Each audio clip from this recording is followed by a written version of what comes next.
Hello, my name is William Bradley, 37 years old. I am a Major General in the United States Army, known worldwide as a cybersecurity genius. But today, as I stand before the mirror in this luxurious hotel room, I see only a man in a simple black suit, trying to recall what it feels like to belong to a family. I'm not the type to talk about myself. My job is to keep secrets, not flaunt them. But if you ask, I'll keep it brief. I graduated top of my class from West Point Military Academy, earned a master's in cybersecurity from Johns Hopkins, and was awarded an honorary doctorate by MIT. I've led international cyber operations like Sentinel Fire, founded the Ghost Grid unit, testified before Congress, and been honored by NATO for contributions that remain unseen, things that happen in the shadows to protect the light. Currently, I serve as the Director of Cyber Strategy Integration and Defense Relations at the U.S. Army Cyber Command. In simple terms, I'm the one leading the U.S. Army's cybersecurity operations, overseeing defense contracts worth billions of dollars.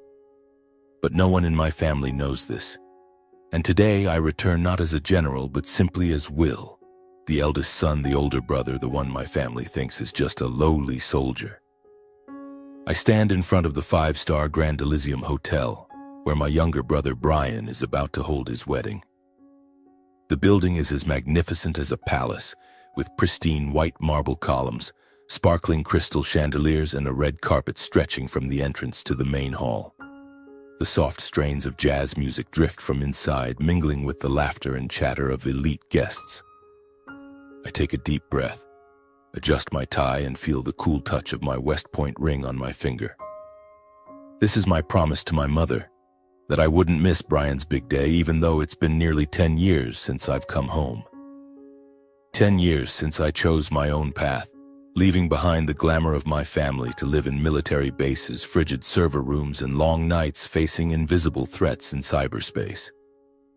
My family is not an ordinary one. My father, James Bradley, is the CEO of Nexora Dynamics, a colossal tech conglomerate that supplies software and equipment to the defense, healthcare, and finance industries. He's a tall man with salt and pepper hair, always dressed in bespoke suits exuding natural authority. My mother, Helen, is a gentle yet sharp-witted woman, quietly serving as my father's confidant.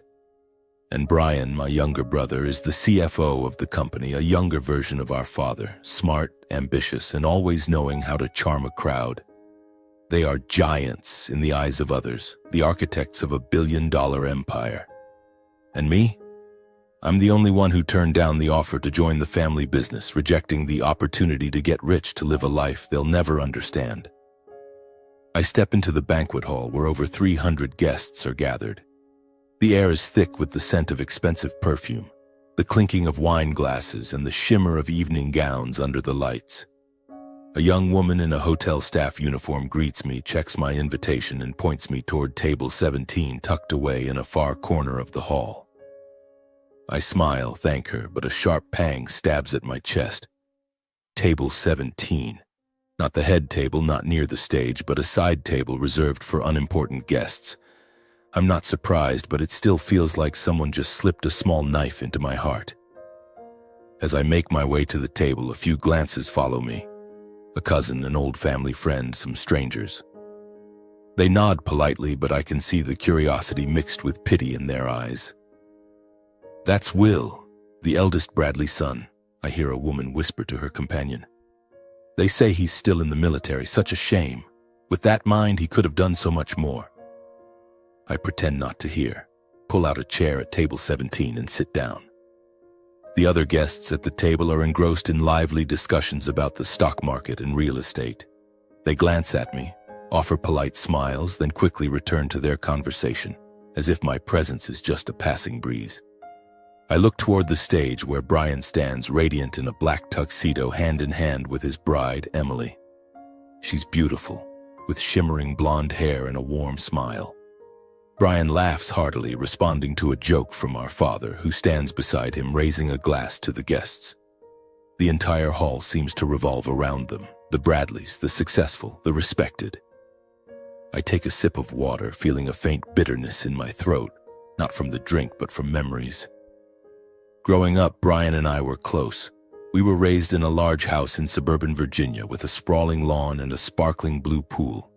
Our father always taught us about integrity, about living in a way that honored the family name. "You must do what's right no matter how hard it is," he'd say over dinner, his gaze stern yet warm. I believed him, believed in those values. So when I grew up, I chose West Point, chose the Army, chose a path I thought would make him proud. But I was wrong. When I announced my decision to enlist, my father looked at me as if I'd betrayed him. "The Army?" he said, his voice low. "You want to spend your life in barracks, earning pennies when you could be in a corner office overlooking the Potomac?" Brian, just 18 at the time, stood behind him, shrugging with a grin. "If you want to play hero, go ahead," he said, half joking, half serious. From then on, the distance between me and my family grew. I threw myself into my work, from grueling training at West Point to sleepless nights coding in Pentagon server rooms. I climbed the ranks, from captain to major, then colonel, and finally major general at 36, one of the youngest officers to reach that rank. I led Operation Sentinel Fire, thwarting a cyber attack from a hostile nation, saving millions of sensitive data points. I founded Ghost Grid, an elite unit tackling global cyber threats. I stood before Congress answering tough questions about national security and received a medal from NATO in a ceremony I hoped my family would attend. But they didn't. I sent emails, invitations, but got only silence, no replies. My mother occasionally called asking, "When are you coming to work for the company, Willie?" My father was blunter. "When you're done playing soldier, just let me know." I scanned the banquet hall where everyone is clapping as Brian and Emily cut the wedding cake. Camera flashes light up their beaming faces. I smile, but inside a storm rages. I'm not angry at my family. I'm used to being misunderstood.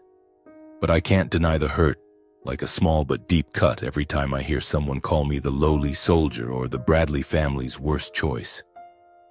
I wonder, do they ever consider that I chose this path not out of foolishness, but because I believed in it? That I don't need wealth or fame to feel my life has value? A middle-aged man in a colonel's uniform suddenly approaches my table. I recognize him, Colonel Mark Reynolds, a colleague from the Ghost Grid operation. He stands at attention, saluting me with clear respect. "Major General Bradley, it's an honor to see you here, sir," he says, his voice carrying over the noisy room. A few heads turn, curious. I stand, shake his hand, and smile. "Mark, it's been a while." "Still doing all right?" I ask, keeping my tone light. He nods, his eyes still full of admiration. "Fit as a fiddle, sir. And you? I heard you wrapped up a major project with NATO." I laugh, shaking my head. "Today, I'm just a guest, Mark. No work, just family." As Mark leaves, I sit back down, feeling the stares from the nearby table. A woman, likely a friend of my mother's, whispers to her companion, "Major General? Must be a mistake. Will, a general? No way." I don't respond, just take another sip of water, the cold liquid sliding down my throat. I don't need to explain. In a week at Nexora Dynamics headquarters, I'll see my father and Brian again in a meeting they won't expect. Then I won't need to say anything. My Major General's uniform and the authority in my hands will speak for me. The wedding continues with dances, speeches, and toasts. I sit quietly watching. My father takes the stage, raising a glass, speaking of Brian with unconcealed pride. "My son, an exceptional man, has taken Nexora Dynamics to new heights," he says, his voice resounding. "Thank you all for sharing this special day." The crowd applauds. I clap too, but inside I wonder, if he knew who I am, would he mention me? My father continues, expounding on his success and pride in Brian. I stand and step out onto the balcony. The city stretches before me, its lights twinkling like artificial stars. I breathe in the night air, the cool breeze soothing my mind. I'm not here to prove anything. I'm here because of my promise to my mother, because I still love my family even if they don't understand me. But deep down, I know today is just the beginning. In a week at Nexora Dynamics meeting, everything will change. I won't shout or blame. I'll let the truth speak for itself. I pull out my phone and open an old email, the invitation I sent my parents for my NATO medal ceremony 3 years ago. No reply. I give a sad smile, turn off the screen, and step back inside. The night is still long and I'm ready to face it, as I've faced every challenge in my life. Brian's wedding stretched late into the night, but I didn't stay until the end. As the chandelier lights in the Grand Elysium's ballroom began to dim and the last glasses of wine were poured, I quietly slipped away. The music still echoed behind me, blending with the laughter of elite guests, but I just wanted to escape the stifling atmosphere. I stepped outside, my breath mingling with the cold night air. The city remained dazzling, but inside me was an emptiness. Not anger, but a smoldering sadness, like an old wound being prodded. I'm not angry at my family. Truly. I've learned to accept that they don't understand me, don't understand the path I've chosen. But what hurts is the way they see me. As a failure, a 37-year-old man still lost in the military while my father and brother are kings of the business world. They call me the lowly soldier, as if the past 10 years I've spent polishing boots in a barracks waiting for a paycheck. They don't know I'm a major general, don't know I hold the authority to approve defense contracts their corporation covets. And I'm not going to say anything. Not yet. I take a taxi back to my parents' estate, where I'll stay for a few days before returning to base. The house lies in the suburbs, a sprawling mansion with intricately carved iron gates, lush green lawns, and a pool glimmering under the moonlight. When I was a child, we lived in a more modest home, but after Nexora Dynamics took off, my parents bought this place, a symbol of their success. I step inside, my shoes echoing on the marble floor. The housekeeper, Clara, greets me with a warm smile. "Will, it's been so long," she says, her voice full of affection. I smile, thank her, but deep down, I know her welcome might be the only warmth I'll find here. The living room is vast, with soaring ceilings and expensive paintings on the walls. I pause, looking around. On an ebony shelf sit ornate picture frames. My father and Brian at a tech conference, Brian receiving his MBA from Wharton. My father on the cover of Forbes with the headline, "Pioneer of the Future." No trace of me. Not a single photo, not a medal, not a hint of William Bradley, the eldest son who chose the military over the corporation. I once sent my mother a photo from my major promotion ceremony, me in uniform, standing before the American flag, shaking hands with a NATO general. She didn't hang it. Perhaps she thought it didn't match the style of the house. I walk to a corner of the room where an old photo sits, lightly dusted. It's our family when I was about 10, Brian just 6. My father has his arm around my shoulders, my mother holds Brian's hand, and all four of us are beaming in a park. I touch the frame, memories flooding back. Back then, my father used to talk to me about integrity, about doing what's right even if the world turns its back. "Will, you have to be a man who stands tall," he'd say, his eyes alight. I believed him, lived by those words. But now, he's the one who looks at me like a failure. I hear footsteps. My mother enters from the doorway wearing a silk robe, her silver hair glinting under the light. "Willie, you're back early?" she says, her voice gentle but hesitant. I nod, smiling. "Yes, Mom. The wedding was beautiful, but I'm a bit tired." She steps forward to hug me, then quickly changes the subject. "Brian was wonderful, wasn't he? Emily's such a lovely girl, they'll be so happy." I nod, but inside I wonder, does she ever think about my happiness? I head upstairs to my room, a spacious bedroom with a large bed and windows overlooking the pool. I sit down, open my suitcase, and pull out a classified file on Project Helios, the defense contract Nexora Dynamics is chasing. I skim through it, jot down a few notes, then tuck it away. In a week, I'll meet my father and Brian at the corporation's headquarters, not as a son or brother, but as Major General William Bradley, the one who holds the fate of this project in his hands. I don't want to think about it now. I just want to sleep, to forget the condescending glances at the wedding. The next morning, I wake early and jog around the garden. The air is fresh, but my mind remains heavy. When I return to the house, I find my father at the dining table reading a financial newspaper. He looks up, nods. "Will," he says curtly, "sit, have breakfast." I pull out a chair and sit across from him. My mother brings a plate of eggs and toast, smiling but silent. The atmosphere is quiet, broken only by the clink of cutlery on plates. "What did you think of the wedding?" my father asks, eyes still on his paper. "It was beautiful," I reply. Brian looked happy. He nods, folds the paper, and finally looks at me. "And you? Still working in the military?" His voice carries a hint of hesitation, as if he's unsure whether to ask. I smile faintly. "Yes, still there." I don't elaborate. No mention of my rank, no talk of NATO, no stories of the nights I stayed up thwarting cyber attacks. I know he wouldn't care. He sips his coffee, then says, his tone calm but cutting, "You know, Will, sometimes I wonder what you're doing with your life.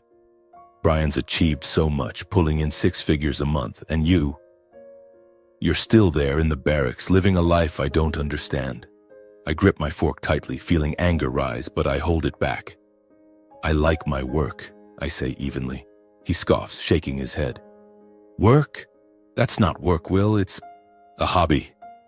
One day you'll realize what real responsibility is. When you do, just tell me. I'll arrange a good position for you at the company." I don't respond. I just look at him, the man who once taught me about integrity, now telling me my life is a joke. My mother sits beside us, silent, her eyes flickering between me and my father. Finally, she speaks, her voice soft. "James, enough. Will has his own path." But my father waves her off. "Helen, you don't understand. Will has potential, but he's wasting it. He's not like Brian." Those words hit like a knife. I stand politely, saying, "I'm full." "Thank you, Mom." I leave the table, feeling my father's gaze on my back. I don't turn around. I don't want him to see my eyes stinging. That afternoon, I visit Brian at his downtown office. I want to congratulate him, to feel some trace of the brotherhood we once had. His office is on the 40th floor of a glass skyscraper with a panoramic view of the city. He sits behind a large desk, dressed in a gray suit, studying a financial chart on his screen. When he sees me, he stands, smiling. "Will, didn't expect you," he says, shaking my hand. But the handshake feels cold, like one between strangers. "Congratulations," I say, sitting across from him. "The wedding was great." Brian grins, leaning back in his chair. "Thanks. Emily and I planned it for a year. Cost a fortune, but worth it." He looks at me, curiosity in his eyes. "And you? Still in the military?" That question again. I nod. "Yeah, still there." Brian laughs, but the laugh lacks warmth. "You're one of a kind, Will. Dad's right. You could do so much more, but you choose to stay there. Why? Like the hero vibe?" I look at him, my little brother, who used to chase me around the garden, begging me to teach him how to throw a ball. Now he sees me as a loser. "I like my work," I say evenly. Brian shrugs. "Suit yourself, but you know the world runs on money and power. The military doesn't give you that. If you change your mind, let me know. I can get you a position, nothing fancy, but enough to start over." I smile, but inside a storm rages. I don't need his position. I don't need his pity. In a week, he'll see me in my Major General's uniform, sitting at the head of the meeting table, deciding the fate of the contract he and my father are pouring their hearts into. But for now, I just nod. "Thanks," I say, standing. "I've got to go. Wishing you happiness." As I leave his office, the elevator carries me to the ground floor, and my heart feels heavy. Not because of Brian's words, but because the truth is my family is no longer the one I knew. They don't see me. They don't want to see me. I step onto the street, take a deep breath, and tell myself, one more week. Everything will change. That evening, I return to the estate. My parents are hosting a few friends, wealthy business people, acquaintances from high society. I plan to slip upstairs quietly, but my mother calls out. "Will, come in, meet everyone," she says cheerfully. I enter the living room, where people lounge on sofas, wine glasses in hand. My father introduces me, but his voice lacks enthusiasm.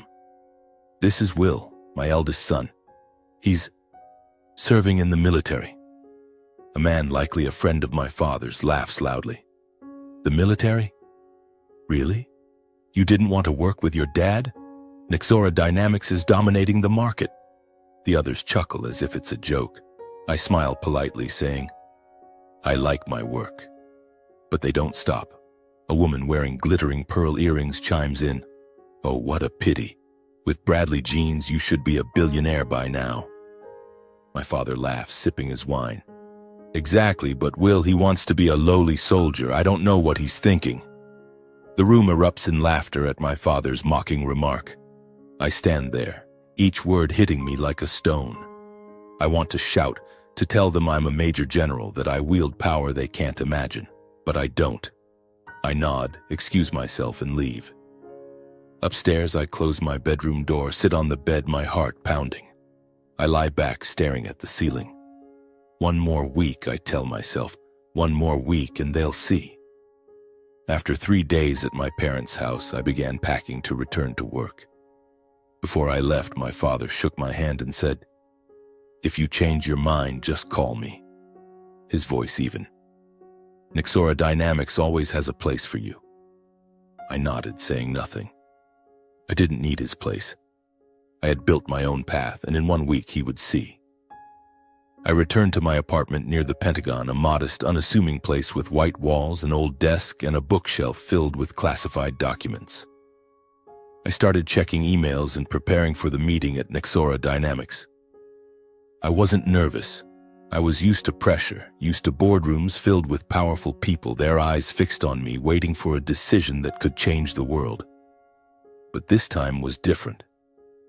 This time I would face my father and Brian not as a son or brother, but as Major General William Bradley, the one holding the power over their biggest project. The day before the meeting, I stopped by my office at the military base. The atmosphere there always carried a unique weight. The clatter of keyboards, the crackle of radio communications, and the tense silence of people who knew every decision could save or destroy millions of lives. A colonel named John walked in holding a stack of documents. Major General, the final report on Project Helios, he said, placing the folder on my desk. I nodded, skimming the pages. Thank you, John. Anything unusual? He shook his head. No, sir, but Nexora Dynamics seems to be struggling with their cost structure. There are some unclear expenses. I frowned, reading closer. Brian was in charge of the project's finances. If there were errors, it was his responsibility. I nodded, telling John, Keep this quiet. I'll handle it at the meeting. The next morning, I put on my Major General's dress uniform, a deep blue suit adorned with gleaming insignia on the chest. I looked at myself in the mirror, feeling the weight of my rank, my responsibility. I didn't wear this to show off. I wore it because this was me, William Bradley, the man who chose this path even when the world turned its back.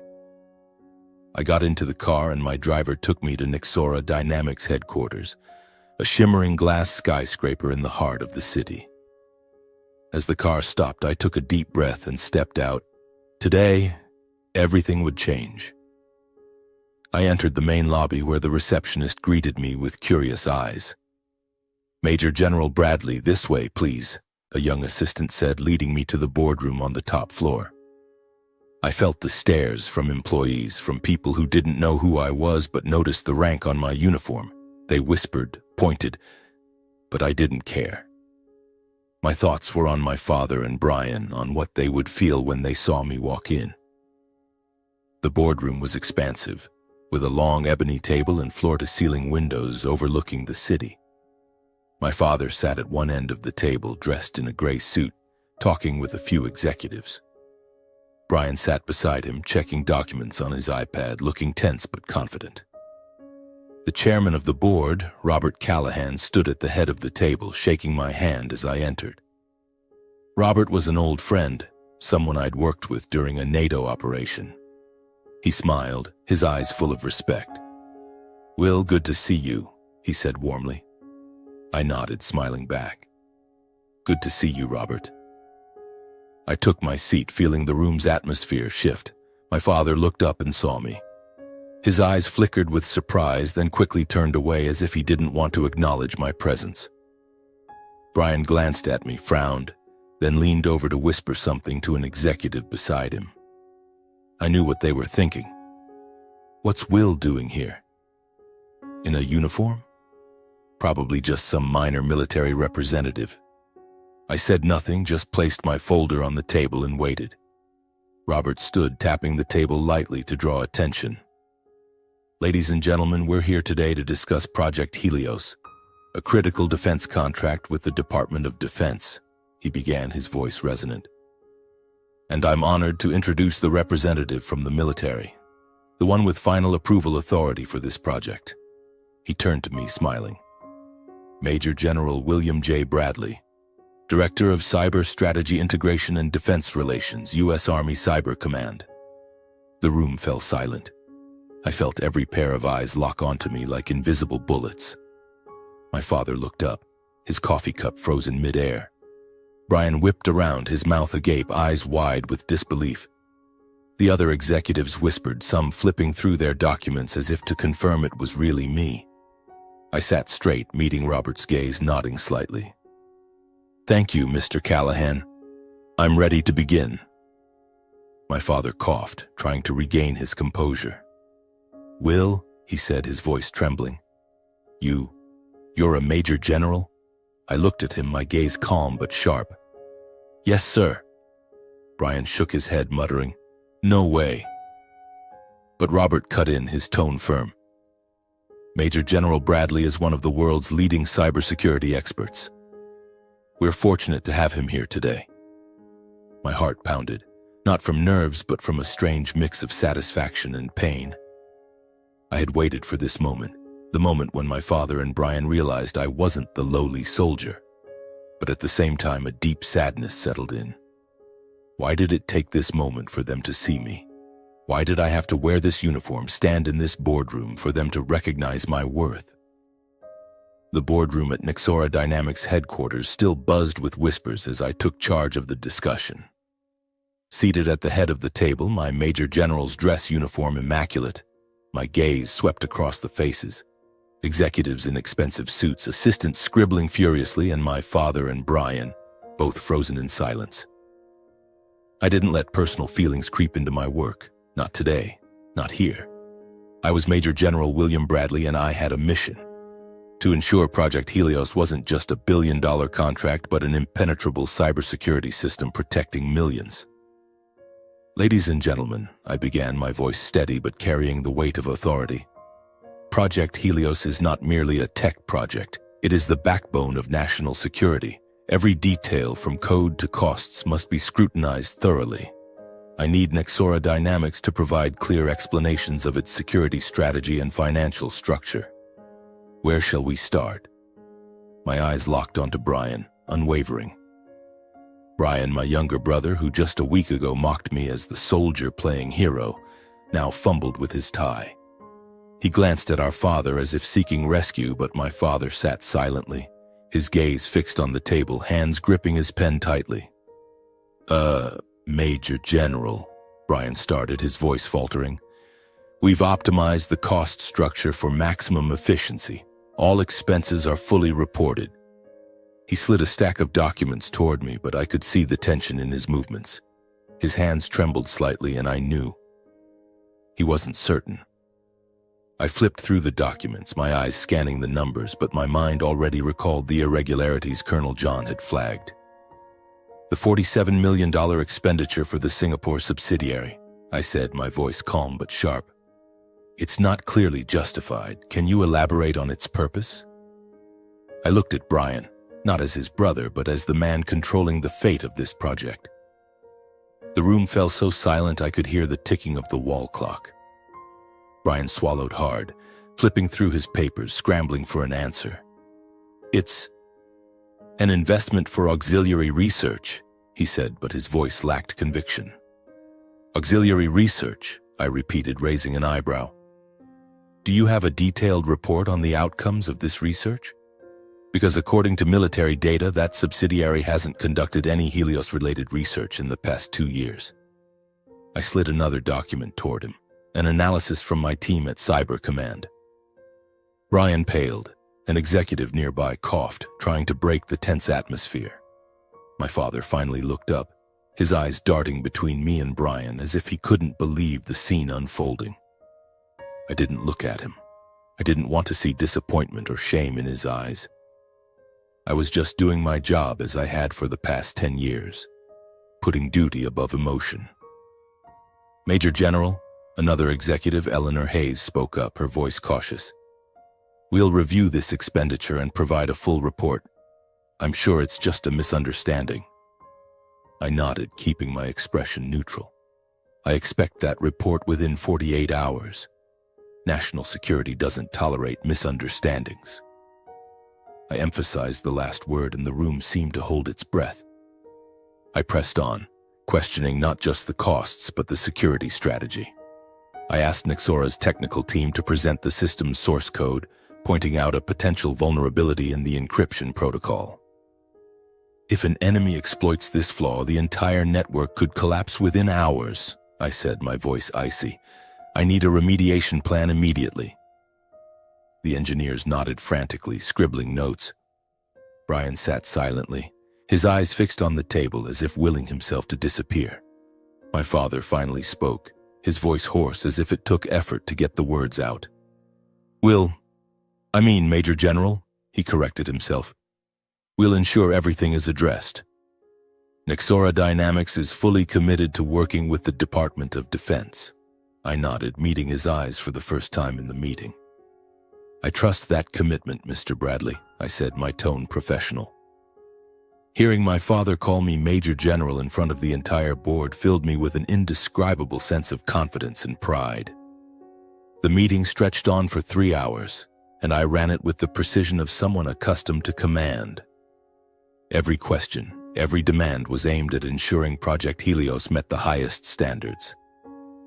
But I wasn't vindictive, didn't let personal feelings interfere. I wasn't here to settle scores with my father or Brian. I was here to do what was right, as my father had taught me when I was young. Though now, he seemed to have forgotten his own lesson. As the meeting ended, the executives stood, shaking my hand with evident respect. One whispered to another, I didn't know Bradley's son was a Major General. Impressive, I heard but didn't respond. I gathered my documents, preparing to leave when Robert Callahan, the board chairman, patted my shoulder. You did great, Will, he said warmly. I always knew you were special. I smiled, thanked him, but inside I just wanted to leave the room, the stares, the whispers. My father and Brian didn't leave immediately. They lingered as if waiting for something. I knew they wanted to talk, but I wasn't sure I was ready. I stepped into the hallway, feeling the cool air from the high windows. An assistant hurried after me, offering a glass of water. Major General, Mr. Callahan invites you to his private office for further discussion, she said. I nodded, knowing it wasn't just about work. It would be a confrontation with my family, one I'd delayed for too long. Robert's office was at the corner of the building with large windows overlooking the city skyline. When I entered, my father, Brian, and even my mother were there. Robert stood behind his desk, giving a slight smile. I'll let your family talk, he said, then left, closing the door. The room fell silent. I stood there, still in my uniform, feeling the weight of the moment. My father looked at me, his eyes a mix of surprise and shame. My mother sat on the sofa, her eyes red as if she'd been crying. Brian stood by the window, hands in his pockets, avoiding my gaze. Will, my father began, his voice trembling. Why didn't you say anything about this? He gestured at my uniform, the insignia on my chest. I looked at him, the hurt from the past days rising, but I kept my voice steady. I did, Dad. I sent invitations to my promotion ceremonies. I emailed about Sentinel Fire, the NATO medal. I sent photos when I was honored. No one replied. No one asked. My mother sobbed, covering her mouth. Willie, I didn't know. I thought you were just doing office work in the military. I didn't understand what you do. Her voice broke and my heart tightened.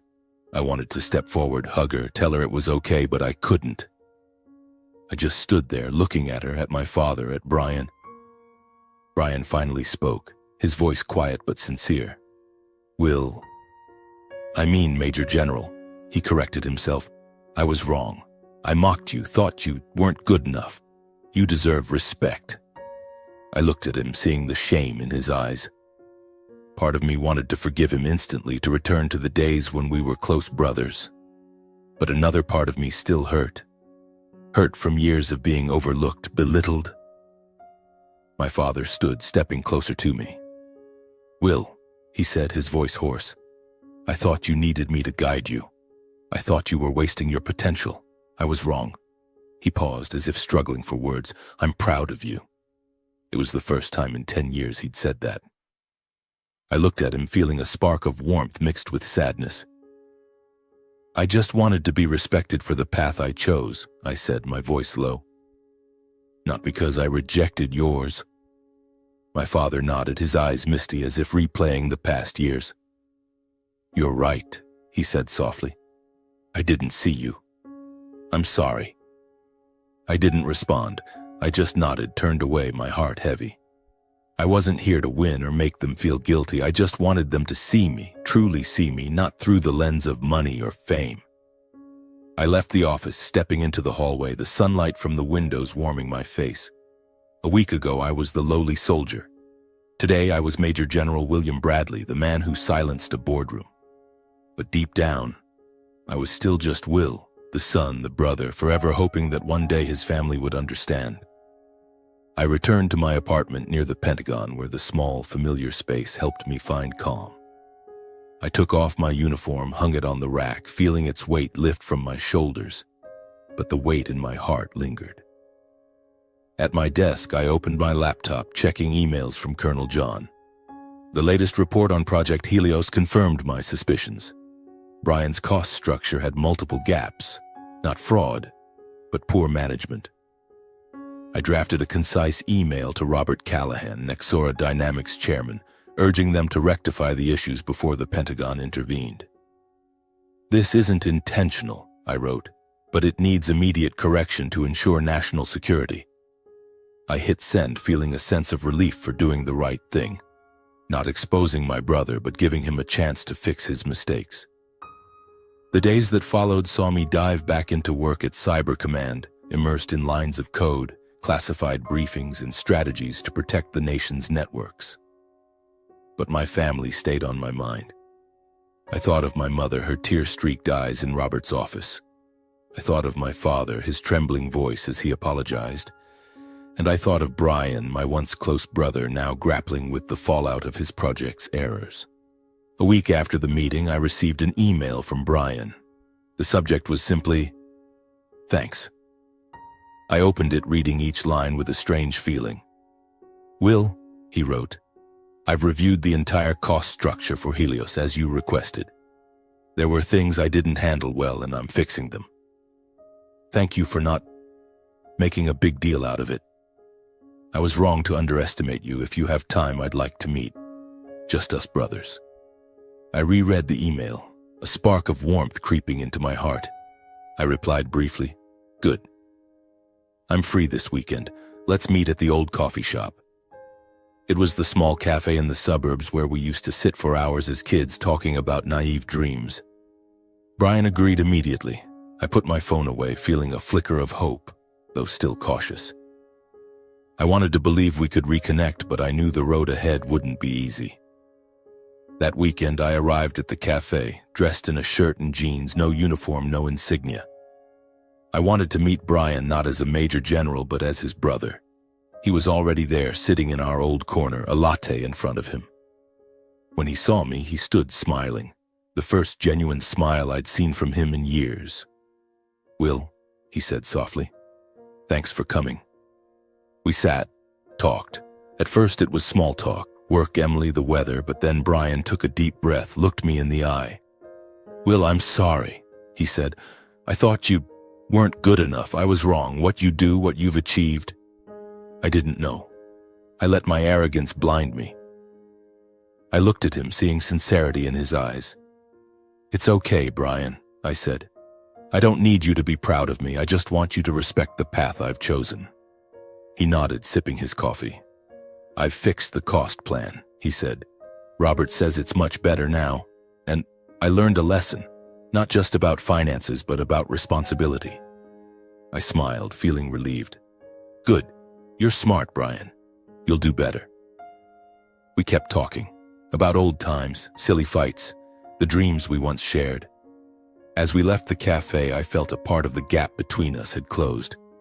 Not entirely, but enough to make me believe that one day we could be real brothers again. A few days later, I received another email, this time from my father. It was an internal Nexora Dynamics memo sent to all employees, but I was directly copied. Dear Nexora Dynamics team, he wrote, I want to share something I've recently realized. My son, Major General William Bradley, is an exceptional man, a leader in cybersecurity and a source of pride for our family. I underestimated him, and I apologize for that. We are fortunate to have him supporting Project Helios, and I hope we all learn from his integrity. I read the email, my eyes stinging. My father hadn't just apologized to me. He'd publicly acknowledged his mistake to hundreds of people. It was something I never thought he'd do. I called him. He answered immediately, his voice warmer than I remembered. Will, he said, did you get the email? I nodded, though he couldn't see. Yes, Dad, thank you. He was quiet for a moment, then said, I was wrong. I didn't see you. I want to make it right. When you're free, come home, okay? Your mom misses you. I smiled, feeling a burden lift. I'll come, Dad. Soon. 6 months later, I returned to my parents' estate. The atmosphere was different. As I walked in, my mother rushed to hug me, her eyes sparkling. Willie, she said, her voice brimming with joy. I made apple pie for you. I laughed, hugged her, breathing in the familiar scent of her perfume. My father stood behind, shaking my hand, this time with a warmth that wasn't stiff. Good to see you, Will, he said. Brian was there too, with Emily. He clapped my shoulder, grinning. No meetings this time, Will, just family. We sat in the living room where a small but significant change caught my eye. On the wall, next to my father's Forbes cover and Brian's MBA diploma, was a new frame. It was the photo of me in uniform receiving my NATO medal. I looked at it, my heart warming. Who hung this? I asked softly. My mother smiled. Your father did. He said it's time our home was proud of all our children. That dinner was the first in years where I felt at home. We talked, laughed, and for the first time they asked about my work. My mother was curious about the military AI training program I was overseeing. Is it like in sci-fi movies, Willie? She asked, eyes gleaming. I laughed, explaining simply, knowing she only half understood but nodded anyway. My father asked about Operation Sentinel Fire, and for the first time he listened. Truly listened. Brian shared that he'd applied one of my encryption suggestions to a Nexora Dynamics project. It worked better than I expected, he said, his voice full of admiration. You're a genius. As dinner ended, I stepped out to the garden, gazing at the pool shimmering under the moonlight. My mother joined me, bringing a jacket. It's chilly, Willie, she said, draping it over my shoulders. I smiled, thanked her. I'm proud of you, she said, her voice soft but certain. Not because you're a major general, but because you're my son. I looked at her, my eyes stinging. I know, Mom, I said, thank you. I felt a peace I hadn't thought possible. My family wasn't perfect, we'd lost years understanding each other, and the scars remained. But at least we were trying, and maybe that was what mattered most. A few days later, I returned to the familiar rhythm of being a major general. As I unpacked my suitcase in my office, I found a handwritten letter neatly tucked beneath my uniform. It was my mother's handwriting. Willie, she wrote, I'm proud of you. Not because you're a major general, but because you're my son. Love you. I smiled, placing the letter beside my medal on the desk. In that moment, I felt a spark of hope. My family was learning to see me, and I was learning to let go of the past and live for the brighter days ahead.